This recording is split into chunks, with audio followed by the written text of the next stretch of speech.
All right, 64 was it. Not the first time, but I think it's been a while. Mr. Allen Chess. All right.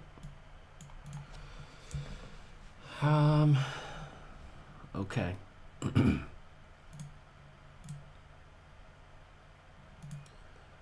All right.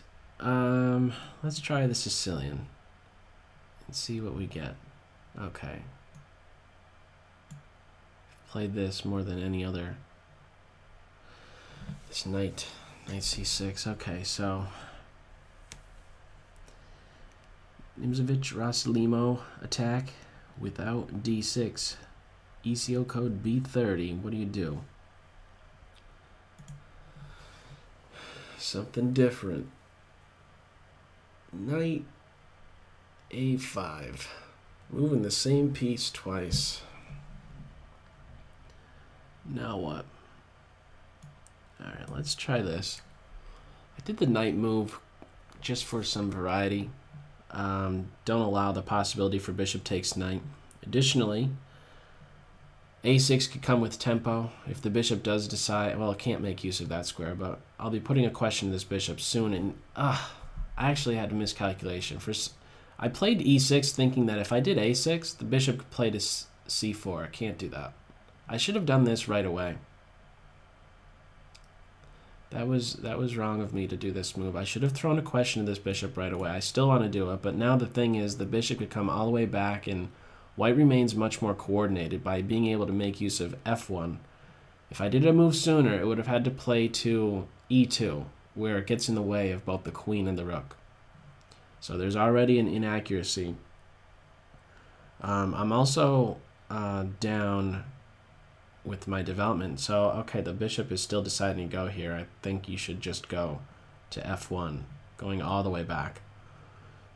There's no there's not going to be some pin over here that's going to be an issue. So I think now, what do? I think I just step up one. I want to control e5 before I play here. I'm making a lot of pawn moves. I violated a lot of chess principles so far. I like this c3 move, looking to get d4 in, but what? Okay, I just go forward with this. I made a lot of pawn moves. I moved a piece twice in the opening. Things you really shouldn't be doing too much of in the very early stages. A6, however, did come with an attack against the bishop, so that's really not so bad. It's actually quite typical in the Sicilian. Looking for expansion, keeping out if the knight was on c3, it rules out knight b5 stuff, etc. So queen c7 as a follow-up. Maybe I'm not threatening to take on e4, by the way, because there is queen a4 stuff.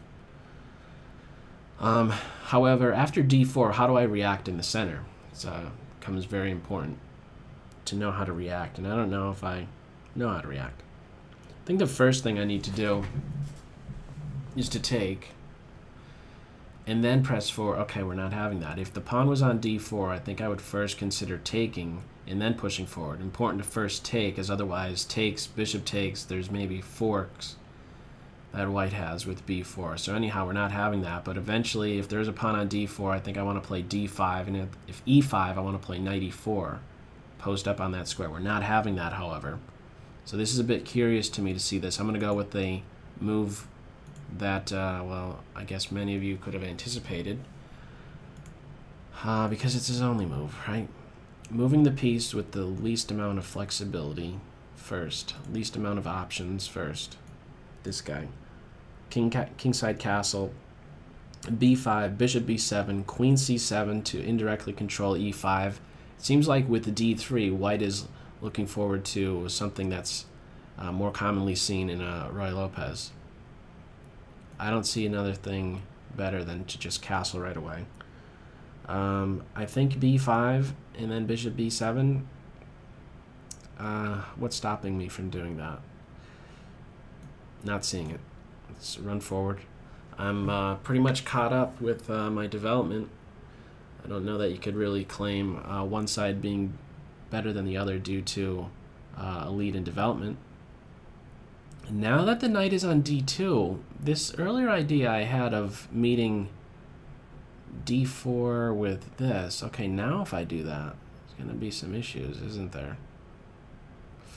Maybe there was a problem with this. Yeah, maybe I should have been more concerned about being able to meet d4 with e5, since this knight is now controlling e4 and making this maybe not the greatest thing anymore as a response to a pawn being established on d4. I don't know if d5 is good anymore. I think I do first. Do I do this move? See, now I believe I'm going to be encountering some problems. Let me take here first. I think I still might have to go forward with this. Yeah, I think I still do this. I better do this, otherwise I start getting kicked around, and I don't think my knight has a good square to go to. Anyhow, there's again some inaccuracies. The a6 move, I should have done it sooner, and I should have been more aware of once the knight is controlling e4. You know, maybe I don't have d5 as a great response anymore. I think it's okay. Yeah, I'm quite all right with this. I think that's perfectly fine. It's very inconvenient for this knight.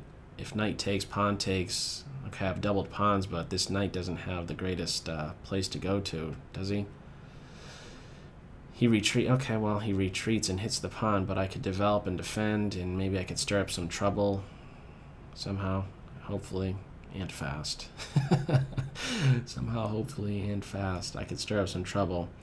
If knight takes, pawn takes, maybe I could be getting at this pawn a bit easier. I guess just bishop here. Or do I take? No. I'm going to do this. This is a bad bishop, so maybe I should be welcoming this knight captures so that my bishop can actually be making use of d5 at some point. That would be a nice home. Okay, I have no choice. I should have been in pre-move mode with that. And I think now, well, what piece is unprotected? This guy, that's the one I'm going to put pressure on. So now what do? This is very difficult to defend. The knight plays here. I could take it. And then there's a problem, isn't there? Structural damage. Knight b3, knight takes, pawn takes, as otherwise queen takes is met with rook takes. Looking more long-term, okay, I don't want to allow this knight to play here, so let's get him off of here. Get him out of there before he's too big of a problem. In deciding what type of flight square to make, I'm going to go with g6 so that my king could go to a dark square, and so that there's no opportunity for this bishop to control that flight square. And is there really a big think here? There is. Okay, that's just dropping this. What's the trick? No trick. Not seeing it. Rook takes pawn. But he's basically on his way. He might have wanted to just go here even if there wasn't a pawn there. Now I double. Double rooks. No back rank issues just yet. And maybe I don't even castle. Or just get the queens off and then play bishop here.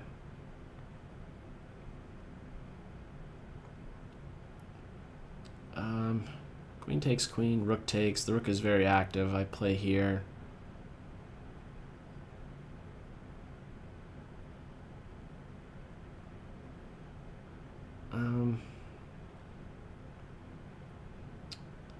Oh, you know, I'm just gonna meet the threats that my opponent has on me.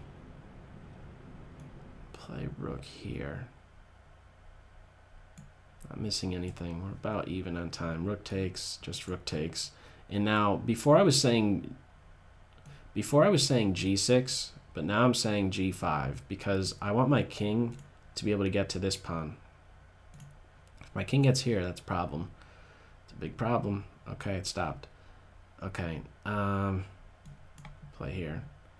I would like to get rid of this pawn, and well, I'm gonna do it in this way. So just so I could get my king in a strong position in the center. My king is in a good spot. My opponent's king is in a good spot, and now we're gonna get rid of the light square bishops, or are we? I actually like my light square bishop. That was That was a I'm not quite sure what to do move. All right, let's open this up. Pawn push, pawn push. Okay, my rook is very active. Let's get some checks against the king. And there's some tricky stuff. If the rook takes the pawn, there's a problem. Do you see it? Okay, we didn't get to see it, but there would have been a problem with that. Who knows what the follow-up would have been if rook takes pawn? Quickly, in the chat. This game is over. Good game, Alan Chess. Quickly, what is the continuation that we did not get to maybe see? Quickly. Tricky tactics. What is it? Who's going to be the first to get it? I'm not seeing it just yet. All right, let's flip this board and go back here.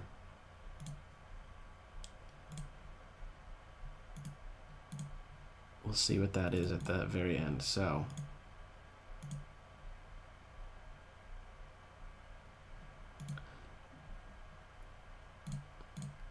okay. Okay. Let's go. Rossolimo.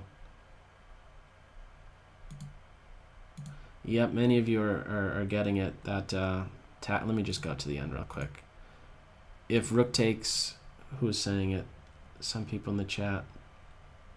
Rook c2. What was meant is rook b2, I'm sure. No thanks. Got it. And Shadowfax. And Shoshante. And some others. Yes. The idea here being rook b2, the king moves, you take the bishop and then follow up with bishop c4. This is if white took the pawn. Give a check, grab the bishop, and then land a fork. But I believe bishop takes pawn would have been available. Anyhow, what went on in this game? A very atypical knight a5 move. I should have played a6 right now. a6 right now to kick the bishop, so that the bishop can't make use of f1, and it should have gone to f1 right here. All the way back. Stay out of the way of the rook. Let the rook see e4. And how would that influence things? Because right now, I think, well, for one, you don't have to play d3 to defend this pawn. That's why I guess d3 was being played here to support this pawn, but I don't know if you should be going forward with that.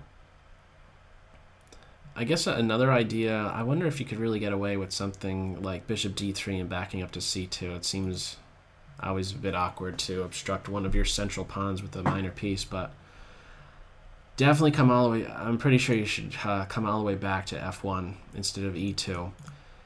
Okay, so d3, you get your bishop out, you get your knight out, and now you get pushing in the center. Well, at this point, maybe you should try and get this pawn right away. Knight takes, pawn takes, go here right now, I defend, and then you back your bishop up. Well, I mean, this is another reason. Your bishop, again, it could be already on f1. And this could maybe already be a problem. You see, if you have more, if you have better control of e4, what might be the implications of that? It might mean that I'm not able to just sit around with my knight on e4 like I was able to do in the game.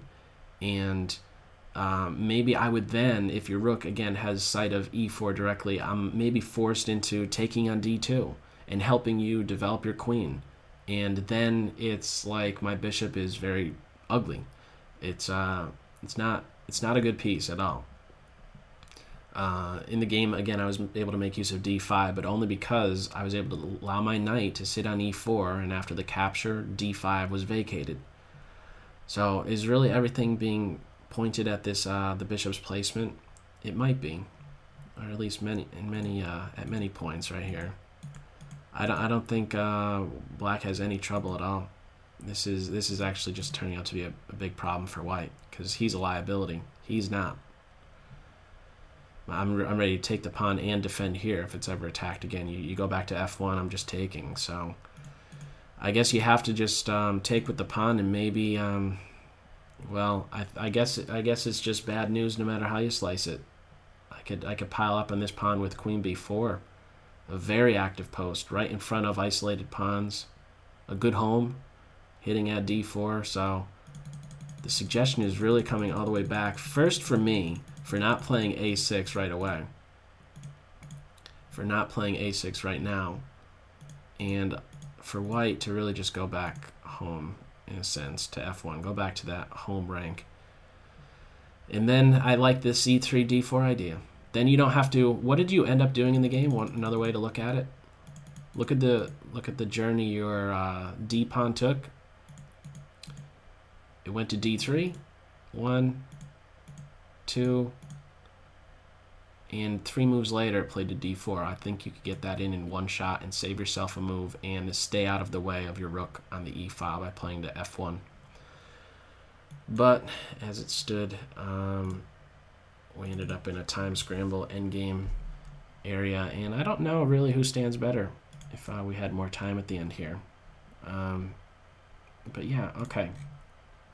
Good game, Alan Chess.